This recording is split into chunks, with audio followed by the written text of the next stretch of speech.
सूरजपुर नामक एक छोटा सा गांव था, जहां चिलचिलाती धूप और गर्म लू के थपेड़े दिन ब दिन तेज होती जा रही थी। सभी लोग अपने मेहनत से खेती करके अपना गुजारा करते थे, मगर इस साल की शुरुआती की गर्मी इतनी तेज थी कि मानो जान ही ले लेगी। दूर दूर तक पानी का नामो निशान नहीं था। लोग जरूरी काम होने पर ही घर से बाहर निकल रहे थे। गांव के बीचों बीच एक पुरानी चाय की दुकान थी। यहाँ पर बूढ़े बुजुर्ग और कुछ कामगार सुबह शाम इकट्ठा हो जाते थे। लेकिन आजकल गर्मी इतनी भीषण थी कि दुकान के आगे वाली बेंच भी खाली पड़ी थी।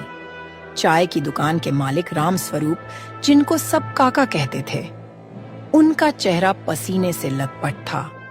काका को गर्मी का बहुत अनुभव था, लेकिन इतनी भयंकर लू उन्होंने बहुत कम ही देखा था। हे भगवान, आज तो सूर्य देव आग उगल रहे हैं। लगता है जैसे आसमान से अंगारे बरस रहे हैं। पानी पी पी कर जीवन का गुजर हो रहा है। अब की बार तो गर्मी इतनी पड़ रही है कि जैसे जान ही चली जाए। हाँ काका, आप सच कह रहे हो। पिछले कई बरस में मैंने इतनी गर्मी नहीं झेली। सब तरफ त्राही त्राही मची है। गांव के कुएं भी सूख गए हैं। जो थोड़ा बहुत पानी है वो गंदा हो चुका है। जो भी पानी बचा है वह भी पीने लायक नहीं है। उसी वक्त वहाँ से एक नंदू नाम का आदमी वहाँ से गुजरता है। उसके चेहरे पर परेशानी की लकीरें थीं, पर आंखों में उम्मीद की चमक। वो काका से हाथ जोड़कर अभिवादन करता है। प्रणाम काका, क्या एक गिलास ठंडा पानी मिल जाएगा क्या? बहुत जोर की प्यास लगी है। प्यास के मारे जान जा रही है। काका तुरंत पास पड़े घड़े में हाथ डालते हैं और आधा गिलास पानी निकालते हैं और नंदू को दे देते हैं।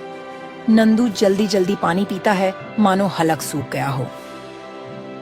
धन्यवाद काका, गर्मी ने जान निकाल रखी है। इतनी गर्मी में भी काम करना पड़ रहा है। पेट के लिए कुछ तो कमाना ही पड़ेगा। बिल्कुल बेटा, पेट तो हर हाल में पालना ही है। पर सुन रहा हूँ कि तुम्हारे मोहल्ले में भी पानी का बड़ा संकट हो गया है। जी काका, 2 दिन से नल में पानी नहीं आ रहा है। पानी का स्रोत नीचे चला गया है। सभी लोग परेशान हैं और मैं जो भी पानी बचा कर रखा था वो भी लगभग खत्म हो चुका है। दिन में मजदूरी करके आता हूँ तो घर में पानी की दिक्कत देखकर दिल टूट जाता है और बिजली भी दिन भर गुल रहती है। पंखा भी नहीं चलता।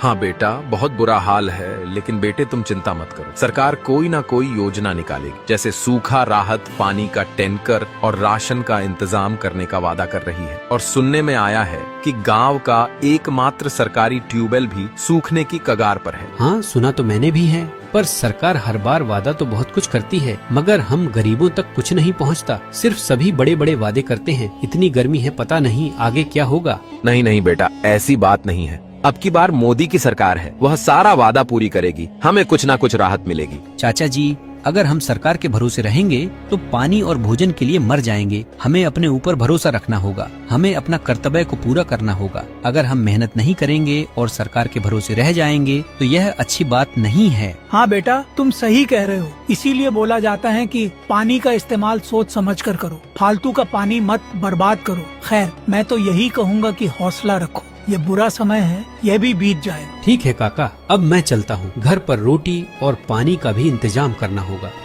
नंदू वहाँ से चला जाता है। गर्मी इतनी थी कि हवाओं का झोंका उसके चेहरे को झुलसा देता है। वह तेज कदमों से अपने घर की ओर बढ़ता है। नंदू का छोटा सा घर में नंदू की पत्नी रेखा उसकी इंतजार कर रही थी।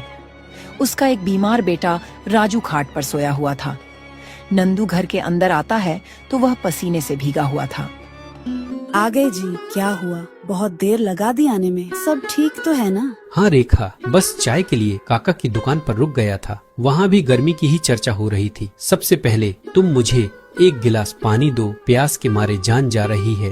पानी कहाँ से दूं जी? नल सूखा पड़ा है। पास वाले कुएं में भी पानी नहीं है। सुबह की बची हुई एक बोतल पानी थी, वह भी राजू को पिला दी।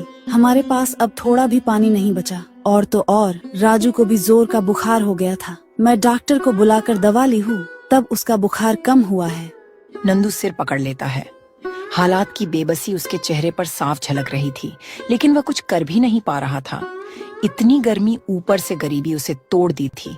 वह दुखी मन से रेखा से बोलता है, ठीक है रेखा, मैं देखता हूँ, कहीं से पानी की व्यवस्था करता हूँ। आज मजदूरी में कम पैसा मिला है और तो और काम भी कम है। लोग भी धूप की वजह से काम नहीं करवा रहे हैं। कल जाकर देखूंगा कि किसी टैंकर से पानी खरीद कर लाऊंगा। सुन रही हूँ कि शहर से आने वाला पानी का टैंकर बीच में ही रोक दिया गया है। कुछ ठाकुर लोग टैंकर लाकर ऊंचे दामों में बेच रहे हैं। इतने महंगे पानी को हम कब तक खरीदेंगे, कुछ समझ नहीं आता। हमें कोई दूसरा रास्ता निकालना होगा। कोई बात नहीं, हम मिलकर कोई रास्ता निकाल लेंगे। तुम पहले आराम कर लो, बहुत थक गए होंगे। नंदू निराश होकर पास पड़ी खाट पर बैठ जाता है। तभी उसका बेटा राजू उससे कहता है, पापा पापा मुझे बहुत जोर की प्यास लगी है, मेरा गला सूख रहा है, मुझे पानी दे दो। नंदू का दिल पसीज जाता है। वह दुखी मन से अपने बेटा से बोलता है, बेटा थोड़ी देर सहन कर ले, मैं अभी पानी लेकर आता हूँ। पर उसे खुद भी नहीं मालूम कि पानी वह कहाँ से लाएगा। उस पर गरीबी और कर्ज और गर्मी तीनों का कहर टूट पड़ा था। वह बिना आराम किए पानी के तलाश में चला जाता है। गांव का एक चौराहा था जहां लोग कभी चहल पहल में जुटे रहते थे, लेकिन अब दोपहर में सड़कें सुनसान थीं। उसी गांव में ठाकुर रमेश सिंह रहता था। गांव का सबसे अमीर व्यक्ति था और गांव में दबदबा बनाकर रहता था। उसके बारे में तरह तरह की चर्चाएं थीं कि वो कभी कभी लोगों की मदद करता था, मगर ज्यादातर वह लोगों पर रौब जताता था और अपना स्वार्थ साधता था। उसी के साथ उसका खास आदमी कल्लू उसके साथ रहता था। वह हेरा फेरी, बेईमानी और मुनाफाखोरी में उसका नाम पहले था। वह अपने स्वार्थ के लिए कुछ भी कर सकता था। अरे कल्लू, इतनी धूप में क्यों खड़े हो भाई? ठाकुर साहब बस आपका ही इंतजार कर रहा था। सुना है कि पानी की बड़ी दिक्कत चल रही है। मैं सोच रहा था किसी तरह टैंकर का इंतजाम करके कुछ पैसा कमाया जाए। हाँ, ये गर्मी तो बहुत लंबी चलने वाली है। मैंने भी शहर से बात की है। कुछ सरकारी सप्लाई रुक गई है और कुछ हम इधर उधर करा रहे हैं। अगर तुम चाहो तो मेरे जानने वाले से टैंकर बुलवा कर पानी बेच सकते हो। थोड़ा मुनाफा हमारा, थोड़ा तुम्हारा। जी ठाकुर साहब, मैं तो तैयार हूँ, बस आप इशारा कीजिए। तुम चिंता मत करो, शाम को मेरे घर आना, तब तक मैं सारा जुगाड़ कर दूंगा। दोनों एक दूसरे की ओर देखकर मुस्कुराते हैं, जैसे कोई गोपनीय सौदा तय हो गया हो। कालू चल देता है। इधर नंदू एक टूटी फूटी बाल्टी लिए गांव के पार स्थित एक पुराने तालाब की ओर बढ़ रहा था, जहां शायद थोड़ी बहुत पानी की संभावना बची थी। तालाब तक पहुंचते पहुंचते नंदू पसीने में लथपथ हो जाता है। तालाब की हालत देखकर उसका दिल टूट जाता है। वहां सिर्फ काई जमी हुई थी, पानी बहुत कम था। नंदू को पानी गंदा लगता है, पर उसकी मजबूरी थी। वह आस पास नजर दौड़ाता है। तभी उसके पास एक बूढ़ी दादी आती है। अरे बेटा, यह पानी तो बहुत गंदा है। इस पानी से तो बीमारियां फैलेंगी। तुम इस पानी को क्यों भर रहे हो? क्या करूं दादी, पानी की इतनी किल्लत है कि घर में मेरी पत्नी और मेरे बच्चे प्यासे हैं। मैं उनके लिए कुछ नहीं कर पा रहा हूँ। मुझे तो मजबूरी में यही भरना पड़ेगा। नंदू अपने मजबूरी में पानी भर लेता है और घर की ओर चला जाता है। रास्ते में उसे मास्टर श्यामलाल मिलते हैं, गांव के सम्मानित शिक्षक, जिनका दिल बहुत साफ था।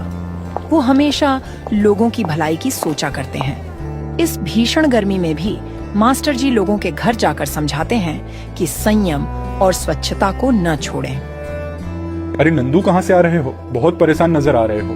नमस्ते मास्टर जी, तालाब से पानी भरने गया था। बेटा, ये पानी बहुत गंदा है, इससे बीमारी पकड़ने का खतरा है। घर पर इसे उबाल कर ही पीना, वरना डायरिया, उल्टी दस्त लग सकते हैं। जी मास्टर जी, मेरे पास और कोई चारा भी नहीं था। नल सूखा पड़ा हुआ है और कुआं भी सूखा पड़ा है। समस्या तो बहुत विकट हो गई है। प्रशासन भी हाथ खींचे बैठा है। कुछ लोग अपने मुनाफे के लिए पानी बेच रहे हैं। अब भगवान ही हमें बचाएंगे या मार डालेंगे।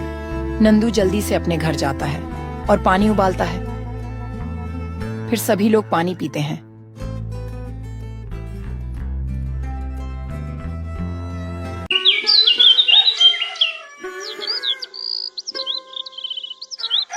फिर अगली सुबह नंदू के घर में खाने के लिए कुछ भी नहीं बचा था। उसका बेटा भूखा था। माँ, मुझे बहुत जोर की भूख लगी है, कुछ खाने को दे दो ना। भूख के मारे मेरी जान जा रही है। ठीक है बेटा, तुम थोड़ा देर इंतजार कर लो। पापा कुछ खाने की तलाश में जा रहे ही, कुछ ना तो कुछ खाने को लाएंगे ही। मैं और तुम्हारे पापा 2 दिन से पानी पीकर है। अन्न का एक दाना भी हमने नहीं खाया। नंदू ने तय किया कि चाहे जो हो वह ठाकुर रमेश सिंह जी से मदद मांगने जाएगा। गर्मी और भूख की चिंता ने उसे मजबूर कर दिया। उसने रेखा और राजू को घर पर रहने के लिए कहा और खुद ठाकुर रमेश सिंह जी के घर की ओर निकल पड़ा। कुछ ही देर में नंदू ठाकुर रमेश सिंह जी के घर पहुंच